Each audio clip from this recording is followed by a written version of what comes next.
parole est à Monsieur Philippe Folliot. Monsieur le Premier ministre, la République française est-elle toujours une et indivisible? On pourra singulièrement en douter si mercredi 18 janvier prochain, le projet de traité de ratification du cogestion de l'île de Tromelin et ses espaces maritimes environnants, signé en catimini en 2010, est voté. Une première tentative de ratification de ce mauvais traité en 2013 a échoué. Et je voudrais ici saluer mes collègues Laurent Furst du groupe Les Républicains et Gilbert Lebris du groupe socialiste, avec qui, dès à l'époque, nous nous étions associés dans une démarche transpartisane, de même que je salue la courageuse position du ministre de l'Outre-mer d'alors, notre collègue Victorin Lurel, qui s'était opposé à ce funeste projet. Cette île, située dans l'océan Indien, à l'est de Madagascar et au nord de la Réunion, génère une zone économique exclusive de 280 000 km², presque autant que l'Hexagone, 345 000 km², Corse comprise. Ce texte ne doit pas être ratifié.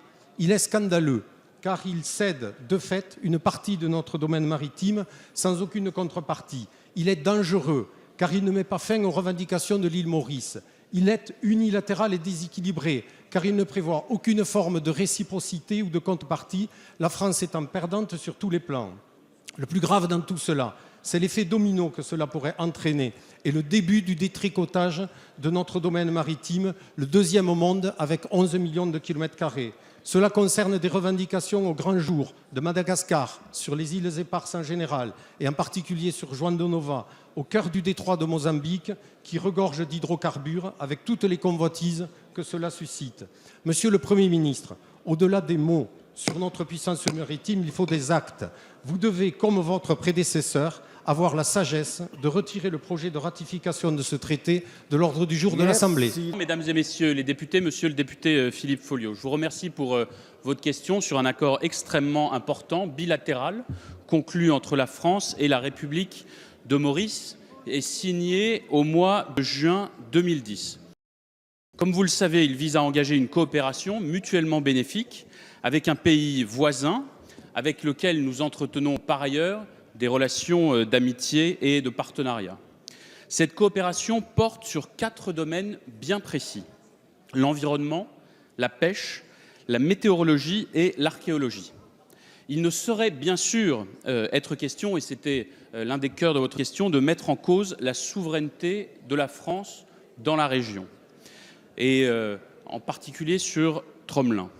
Rien dans la mise en œuvre de cet accord ne peut constituer une base de contestation de notre souveraineté. Toutes les garanties juridiques ont été prises, et en particulier l'article 2 de l'accord qui est soumis à ratification est précis à ce sujet et ne laisse pas de marge d'interprétation. Je veux vous rappeler qu'en décembre 2012, le Sénat avait approuvé ce texte et qu'en commission des affaires étrangères, ici à l'Assemblée nationale, vos collègues l'ont voté à l'unanimité. Cet accord a donné lieu à beaucoup d'interprétations, mais ne laissons pas répandre l'idée que la France puisse, de quelque manière que ce soit, abandonner ses territoires et renoncer à sa souveraineté. L'accord préserve nos intérêts, renforce l'autorité et l'influence de notre pays dans l'océan Indien, et nous souhaitons une relation apaisée avec la République de Maurice, qui est elle aussi indispensable pour garantir le développement économique de la région auquel nous sommes tous ici très attachés.